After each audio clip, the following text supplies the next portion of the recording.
Muy buenas tardes, amables televidentes, bendiciones para todos. Aquí estamos con otra entrega más de tu espacio Yo Te Escucho.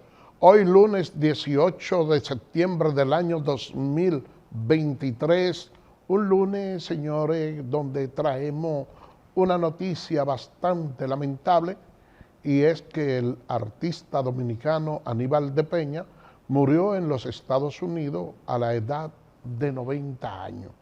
Y cualquier persona diría 90 años de edad es una edad suficiente donde uno pudiera decir que debe de sentirse agradecido y hasta cierto punto no frustrado con la vida cuando un ser querido muere. Pero resulta que las personas como Aníbal de Peña, esas figuras, esos hombres excepcionales que de una forma u otra le han hecho aporte a la sociedad, uno nunca quiere que mueran. Y aun cuando ellos físicamente mueren, siempre se mantienen vivos en la memoria de todos nosotros.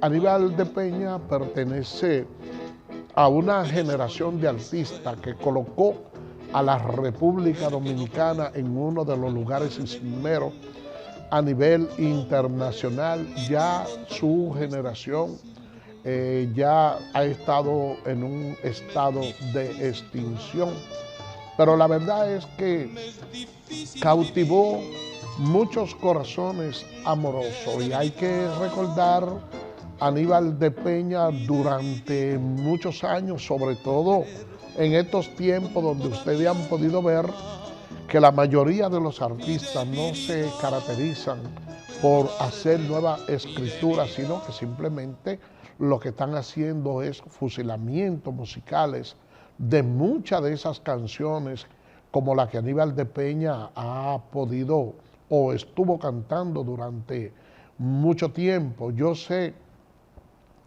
que para muchos jóvenes de esta generación probablemente no hayan escuchado las canciones de Aníbal de Peña, y como esa es una voz que en el día de ayer lamentablemente se apagó, pero que va a permanecer durante toda la existencia en nuestra mente, yo quisiera compartir con ustedes una de las canciones que lo llevó a la cúspide de su popularidad, Mi Debilidad. Señor director, ayúdenos con las imágenes.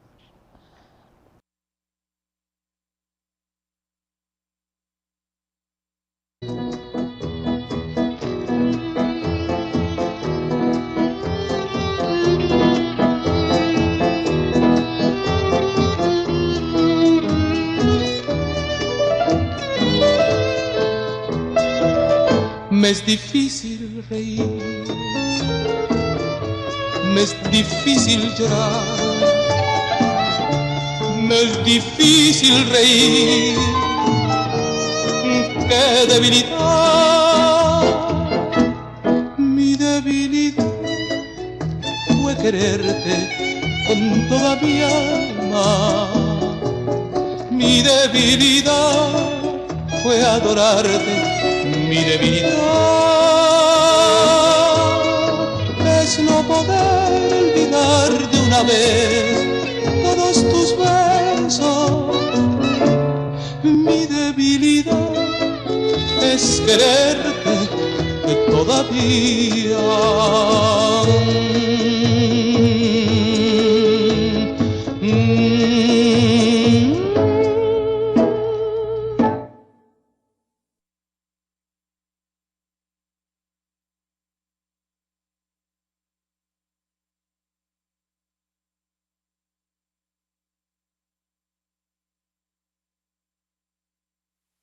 Ustedes escucharon esa hermosa canción, Mi Debilidad, de Aníbal de Peña, y yo confieso que tengo una debilidad.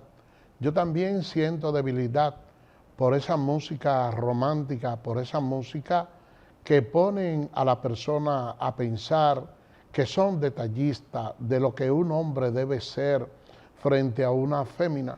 Y es por eso que quizá algunos pensarán, y no me molesta que piensen que tengo una mente obsoleta, si yo le digo que si tengo la oportunidad de sentarme a escuchar una canción, prefiero cualquiera de las canciones de esa antes que un reggaetón o esa música de mambo. Y eso se corresponde con algo, y es que realmente al no ser coetáneo con estos jóvenes de ahora, a veces quisiera interpretar cómo es que los movimientos musicales se van manifestando en nuestras generaciones. Hubo un momento, porque la música tiene su etapa, hubo un momento en que la música, la bachata, era una música de cabaret, era una música de amargue, pero entonces vinieron nuevos exponentes, y por qué no decirlo, entre ellos Anthony Santos, que empezó a reformar lo que es la bachata. Hay que decir que Luis Segura, José Manuel Calderón, tenían mucho más tiempo cantando esa música que se le denominaba música de amargue.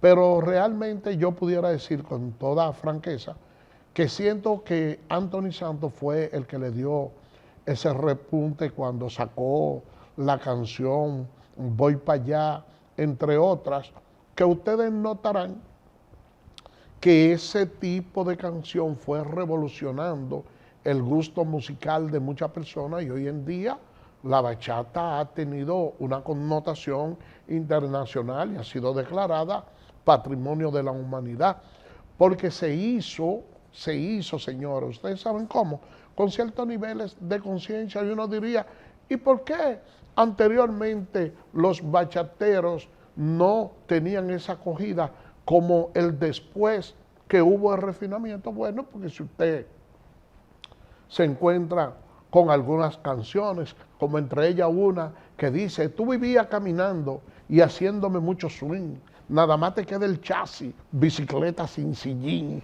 ¿Y quién entonces le va a dar mente a eso?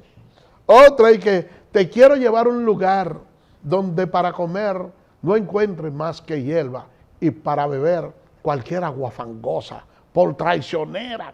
Entonces, señores, ese tipo de música de bachata quedó desfasada. Ahora nosotros tenemos una revolución con la música de mambo, con los reggaetoneros, que indudablemente no ha calado el gusto musical, sobre todo de aquellas personas más letradas que han tirado páginas para la izquierda, cultivando cultura y conocimiento. Pero yo espero que llegue el momento en que vengan nuevos exponentes de esa música de reggaetones que la revolucionen con cuestiones muy positivas, como en aquel momento lo hizo Anthony Santos, y que nos lleve a nosotros a una reflexión y tener canciones tan bellas como Mi Debilidad, que fue expuesta hace poco por Aníbal de Peña. Así que nosotros le pedimos a sus familiares que tengan conformidad, y le pedimos a Dios que Aníbal de Peña lo haya acogido en su santo seno, en el más allá. Y te diría lo siguiente, Aníbal, que tu luz brille en el firmamento, y que si en algún lugar tenemos la oportunidad de juntarnos nuevamente en el más allá, que tú sigas deleitando a toda la humanidad con tus bellas canciones. Vamos a hacer una pausa y regresamos en breve.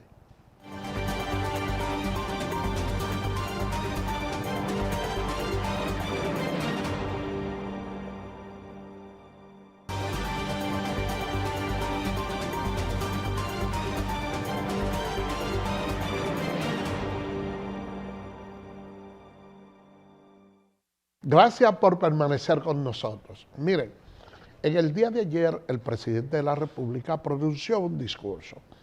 Pero ¿qué es lo que sucede con la noticia que se da en los fines de semana?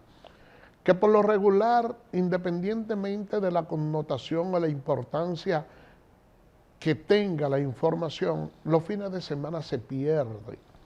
Es por eso que nosotros quisiéramos repetir de manera íntegra, porque es un discurso que apenas dura 8 minutos. Y yo sé que hay personas que no pudo escucharlo y a mí me gustaría que la población dominicana lo escuche entero, porque se trata de una pieza locutoria que tiene una importancia capital en este momento que luego nosotros analizaremos y diremos por qué. Señor director, ayúdenos con las imágenes.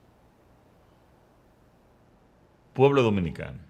Como saben, el pasado jueves tomé la decisión de decretar el cierre de la frontera entre República Dominicana y Haití, después de haberse agotado el plazo de 72 horas, dado a quienes, de manera ilegal y en franca violación de los tratados fronterizos entre ambos países, no atendieron nuestros legítimos reclamos de parar de forma inmediata la construcción de un canal para desviar las aguas del río Masacre.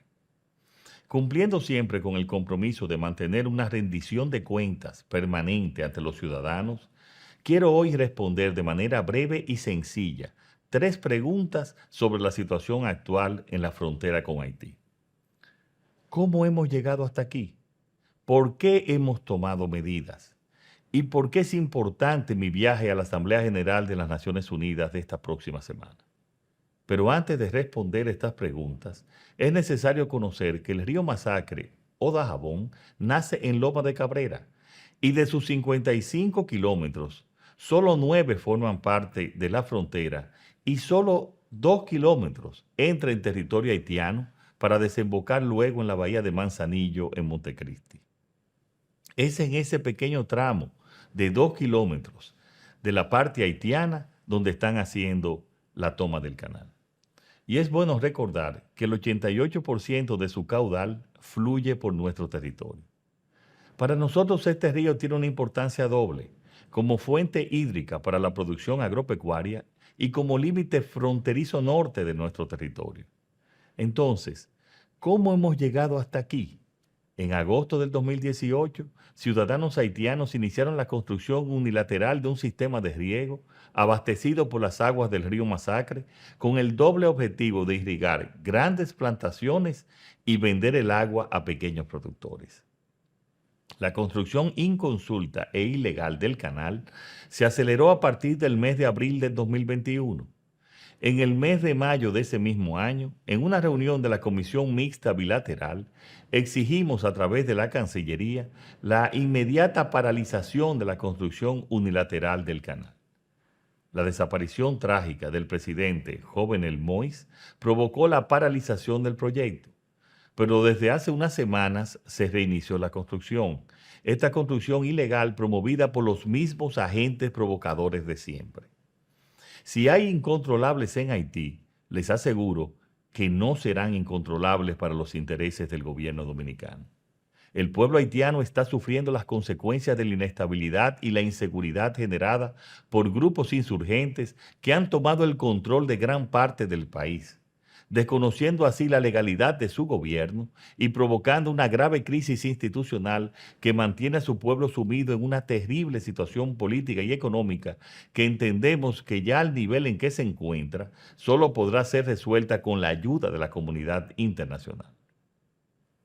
Ante esta grave situación que traspasa los propios límites del país vecino, llegando a afectar de forma directa nuestros intereses y nuestros legítimos derechos, hemos entendido la necesidad de dar una respuesta contundente en legítima defensa contra los grupos incontrolables que no obedecen al orden constitucional haitiano ni reconocen los acuerdos bilaterales que rigen las relaciones fronterizas entre ambas naciones.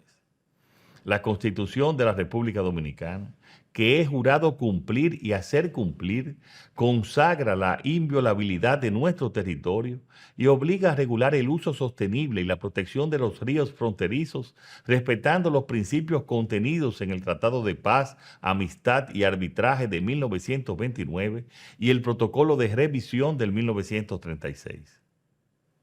Este tratado indica en su artículo 10 lo siguiente: en razón de que ríos y otros cursos de agua nacen en el territorio de un Estado y corren por el territorio de otro o sirven de límites entre los dos Estados, ambas partes contratantes se comprometen a no hacer ni consentir ninguna obra susceptible de mudar la corriente de aquellas o de alterar el producto de las fuentes de las mismas.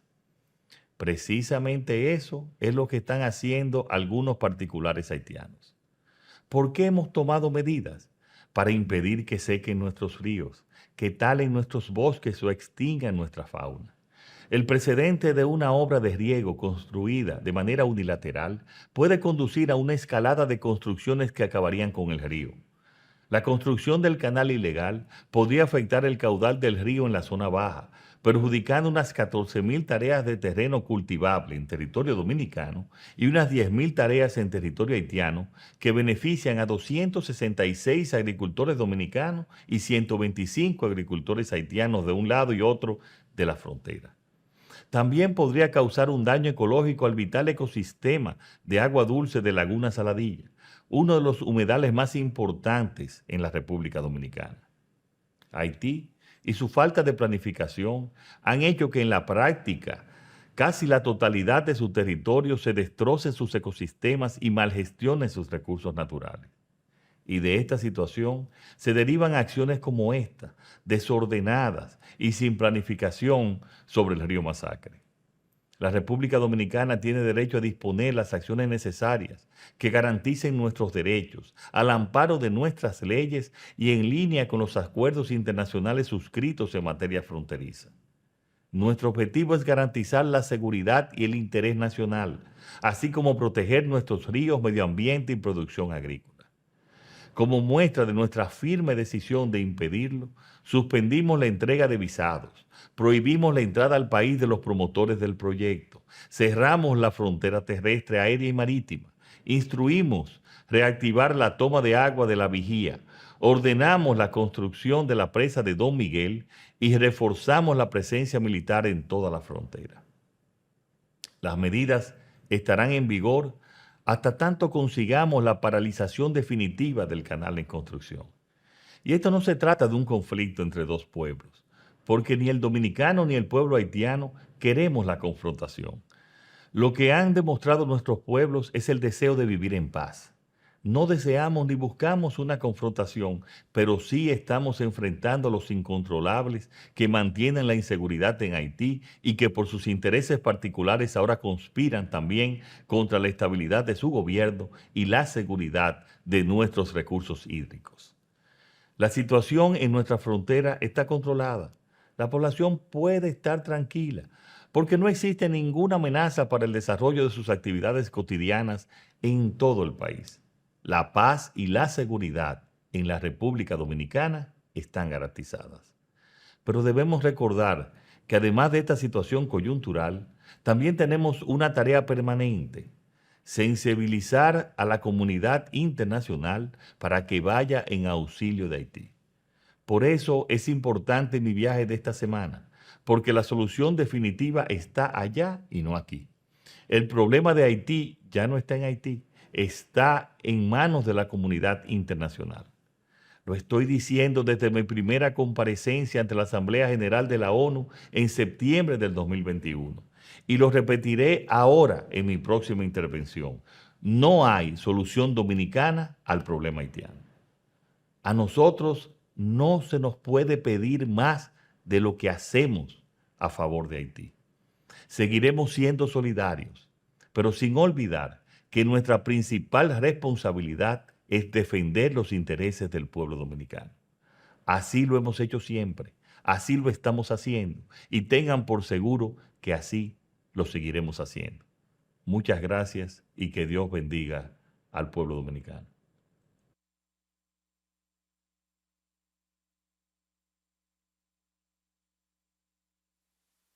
Miren, ustedes escucharon el discurso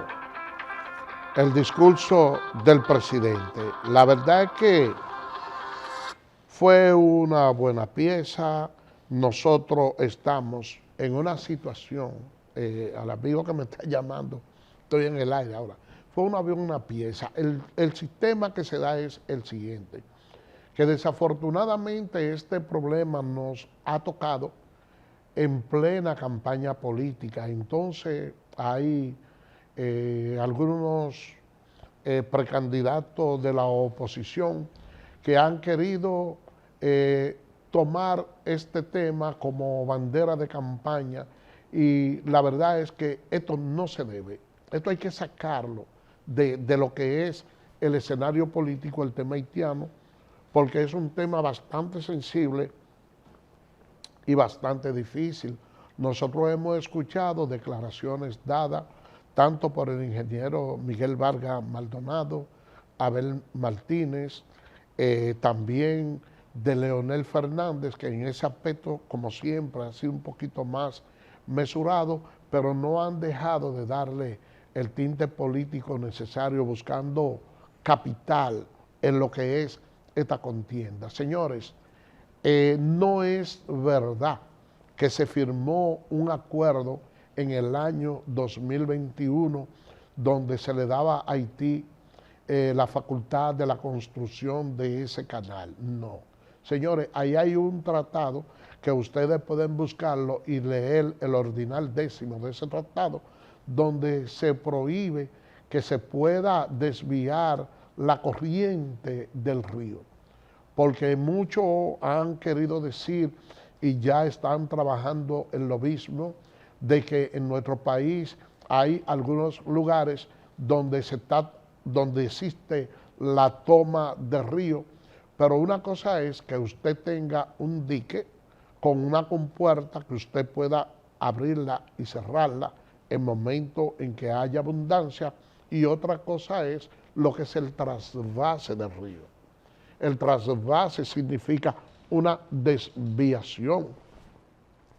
Entonces, si nosotros vamos a discutir esto en el ámbito internacional, a la Corte Internacional, sobre todo tomando en consideración las declaraciones que han dado algunos de nuestros principales líderes por el hecho de verse Haití como un país un tanto más débil que el nuestro, es muy probable que nosotros salgamos hasta cierto punto perjudicados. Cuando ustedes ven si ustedes se leen hoy al periódico Le Novelí, que ustedes pudieran sencillamente hacerle que se lo traduzcan al español y ver cómo piensan los nacionales haitianos, entonces usted se da cuenta que realmente usted no le ve como una solución viable al conflicto. Y hablar algunos líderes políticos de que el presidente Luis Abinader hasta cierto punto ha sido extremista con las medidas tomadas, entiendo que es una actitud hasta cierto punto irresponsable. ¿Por qué yo le digo esto? Porque los estados son soberanos de trazar su política migratoria. Que un presidente le haga la advertencia a un país y le diga, mira, tú no puedes hacer este trasvase del agua. Si tú continúas con eso, yo voy a hacer el cierre de mi frontera. Y que de hecho mande a cerrar la frontera. ¿Y quién ha dicho que un país, un presidente no tiene derecho al cierre de su frontera? ¿Quién ha dicho que un país, un presidente y una nación no tienen derecho a dejar de venderle a otro país? Entonces, han querido extrapolar y comparar la situación, el contexto actual, con un acontecimiento que en una ocasión ocurrió, donde el doctor Joaquín Balaguer, pese a que había de parte de los Estados Unidos, le habían pedido al país y a otros países que hubiera un bloqueo económico, y el doctor Balaguer siempre fue un tanto consecuente con permitir que no escapara, que hubiera una válvula de escape para ese pueblo, para que ellos pudieran hasta cierto punto alimentarse. Pero eso era un contexto muy distinto al que está ocurriendo ahora. ¿Por qué yo le digo esto? Porque era un problema que tenía un contexto internacional donde no había una confrontación de manera directa con nosotros los dominicanos. Entonces, si se permite tranquilamente, sin ningún tipo de, pudiéramos decir, depresión, ese trasvase de agua, entonces pudiera ocurrir en cualquier otro lugar lo mismo. Yo pienso que este tema debe de unificarnos como país y que si algo puede hacer la oposición política, en este caso con alguna de las medidas que no esté de acuerdo, es asumir, pudiéramos decir, una crítica constructiva presentando alternativas, pero yo pienso que deben ser siempre sobre la base de poner en primer lugar los intereses de la nación. Señores, este es un tema que no podemos politizarlo. Y ustedes verán, oigan lo que le estoy diciendo aquí, que si nosotros tenemos que ir a una corte internacional, algunos de los argumentos que se van a tocar y en los cuales se van a fundamentar esos lobistas haitianos, va a ser en las declaraciones que internamente nosotros hemos venido dando aquí.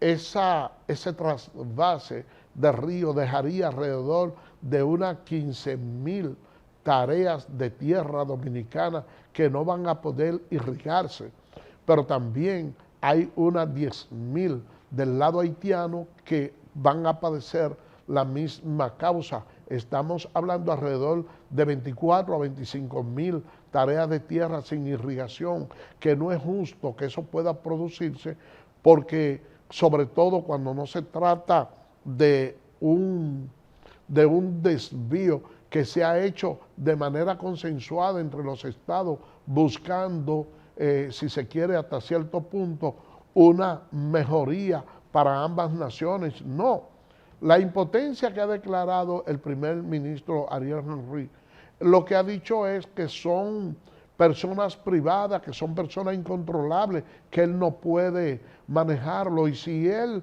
lo tiene como incontrolable en su país, algo nosotros tenemos que hacer. De hecho, en el día de ayer hubo protesta donde le pedían la renuncia a Ariel Henry a algunos nacionales haitianos que estaban alborotados y tomaron las calles porque decían que él debía de llamar a elecciones y que él se había convertido en una persona inoperante. Entonces, nosotros no tenemos en Haití un interlocutor válido con quien tratar estos temas, porque ¿qué resulta? Que cualquier acuerdo que se haga sobre la base de una negociación con esas figuras ilegítimas, pudiera un gobierno cualquiera de asumir el poder mediante unas elecciones libres y democráticas, desconocerlo por decir que se trató de un gobierno de facto. Pero la verdad es que tanto del lado haitiano, que también andan procurando hasta cierto punto buscar unas elecciones y ganar adeptos, como el caso de Joseph Claudette, han tomado como bandera este tema haitiano, y la verdad es que todas las palabras que él exhala es un discurso de odio, es un discurso de revanchismo, donde se le hace creer a ese pobre pueblo haitiano que la culpa de todos los males que ellos tienen ha sido la República Dominicana, que se lo ha propiciado, cuando resulta ser todo lo contrario. Nosotros hemos sido los buenos vecinos solidarios, que aquí ellos tienen trabajo sin importar que sea en desmedro de nuestras manos de obra, porque hay algunos empresarios ávaros que, teniendo ese ejército de personas hambrientas, lo utilizan para degradar el salario de los dominicanos, y también no han tomado en cuenta la cantidad de dinero que la República Dominicana invierte en la salud y en la educación para favorecer a sus parturientas y a los niños ilegales que vienen aquí.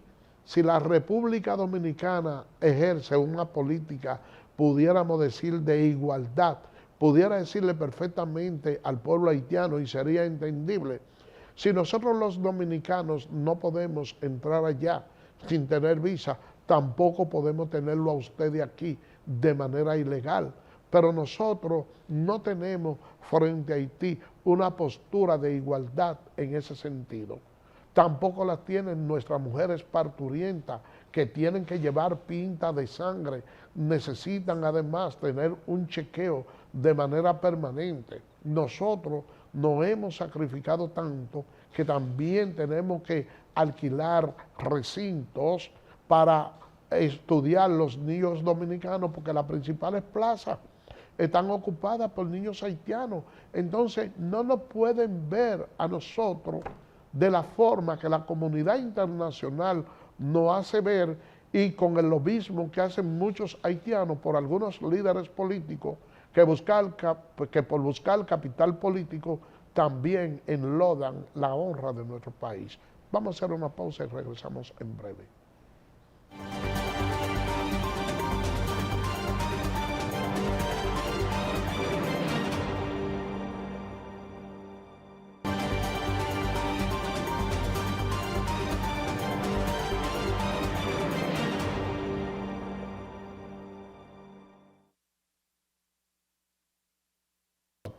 Miren, en estos días la gente pudiera pensar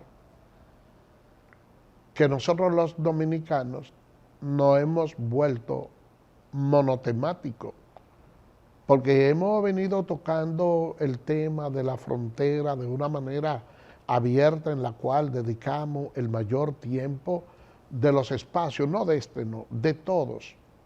Y es porque, señores, cuando uno habla de que lo que está en juego no solo es la soberanía del país, sino la tranquilidad de la familia dominicana, porque cuando uno tiene una cantidad de extranjeros viviendo en su país de manera ilegal, donde usted al momento de la ocurrencia de cualquier suceso lamentable, usted no tiene definido a quién usted va a salir a buscar y quién es el responsable, eso indudablemente no deja de ser un peligro latente. Entonces el presidente Luis Abinader le ha tocado gobernar en un contexto bastante difícil. Y yo le digo esto por la sencilla razón. Ahora mismo hay una carestía en los precios de los artículos de primera necesidad, y el dominicano común, el dominicano de a pie, lo único que piensa es en lo siguiente, que cuando va al supermercado, cuando va al colmado a comprar algunos de los productos, se encuentra que ellos han experimentado una alza de precio de manera estrepitosa, pero existen algunos factores fundamentales que contribuyen a ese incremento de los precios. En primer lugar, ustedes saben que cuando hay mucha demanda y poca oferta del producto, suele subir de precio, y que cuando ustedes van a consumir el plátano, que es uno de los productos que sin lugar a dudas tiene mayor demanda en la República Dominicana, usted se encuentra con una alza estrepitosa. Yo le digo, y para eso hay algunos factores.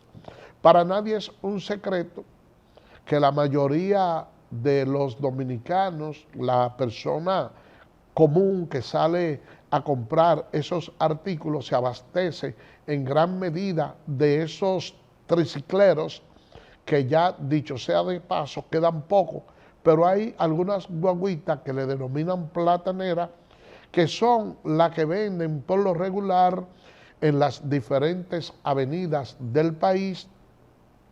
¿Y quiénes operan esas guaguas? en la mayoría de los casos son nacionales haitianos. Ellos tienen que ver con la fijación de los precios de esos artículos y yo les digo que de manera soterrada ellos tienen alguna forma de ellos comunicarse y actuar en connivencia. ¿Por qué yo les digo esto? ¿Cómo es justo que un producto en un momento determinado aparezca a un determinado precio y que en consonancia todos tengan prefijado el mismo precio si usted lo compra en el municipio Santo Domingo Este, en el norte o en el oeste? Alguna comunicación debe de haber.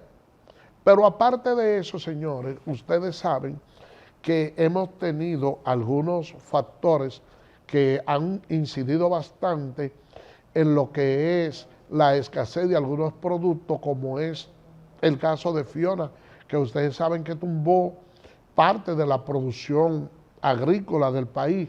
Pero no obstante a eso, también hay que pensar que en los últimos años el turismo ha tenido un incremento bastante grande en el país y nosotros estamos hablando de que han ingresado al país alrededor de 7 millones de turistas. Y si ustedes ven entonces el conflicto que existe en el vecino país de Haití, también eso demanda mucho producto y eso se refleja en el hecho de que ustedes ven la protesta de algunos comerciantes locales que han dicho que tienen varado todos esos productos en la frontera y que van a tener pérdida millonaria. Entonces, el país tiene que producir no solo para nosotros, sino también, pudiéramos decir, que para los haitianos que no tienen producción, pero también para el sector turístico. Y toda esa demanda de todos esos productos, indudablemente lo que hacen es que ponen en carestía esos artículos de primera necesidad. Uno lamenta la situación que está sucediendo en la frontera y ojalá que pudiera solucionarse esa crisis, porque ese mercado representa mucho para la economía dominicana y son los haitianos uno de nuestros socios principales, sobre todo porque los alimentos que se le venden a ellos no requieren de la calidad que por lo regular se le vende a cualquier otro país. Es todo lo contrario, nosotros tenemos una exportación bastante ventajosa y lo que se importa de allá es muy poco. Pero ustedes verán el reflejo de lo que va a suceder cuando todos esos productos que están en la frontera, el INESPRE lo compre y lo ponga a circular. Ustedes verán cómo van a bajar los precios de todos esos artículos. Y cambiando de tema, señores, ustedes saben que se produjo una coalición en el metro y la verdad es que, señor director, ayúdenos con las imágenes. Miren, esa es una situación bastante difícil la que se ha producido ahí. Ojalá que las autoridades pudieran hasta cierto punto dar una explicación clara de lo acontecido. Tenemos, miren ahí, miren, ustedes ven cómo va esa joven que va chateando, mire, ella va en un mundo muy distinto al que en realidad debiera de vivir, que es llevar el control de ese aparato. Entonces, a eso también se le da un tinte político porque se dice que lo que sucedió fue que han cambiado todo el personal, eso dejó unos 9 heridos. Y yo voy a decirle lo siguiente, ahí ha habido cierto conflicto con un tema de huelga y de cosas, y es que de manera perpetua la persona tiene que permanecer en los cargos. Hay que ver también si hasta cierto, esas investigaciones arrojan que hasta cierto punto también pudo haber algún tipo de maniobra. No creo, inclusive, que eso haya podido suceder porque quienes conducen eso también exponen su vida. Pero no puede quedarse así por así un accidente de esta situación. Aunque claro, hay que decir, los accidentes en los metros se han dado con mucha frecuencia también en otros países, aunque a mí lo que me interesa es lo que ocurre en el mío. Eso hay que investigarlo a profundidad y ojalá que se le pueda dar una explicación clara a la nación, porque uno tiene familia, tiene niños que abordan ese aparato y uno necesita tener tranquilidad y que lo que sucedió ahí no se pueda replicar en ningún otro momento más. Así que, señores, por el día de hoy hemos llegado al final. Será mañana, Dios mediante, cuando estaremos con otra entrega más de Tu Espacio Yo Te Escucho. Así que, bye bye.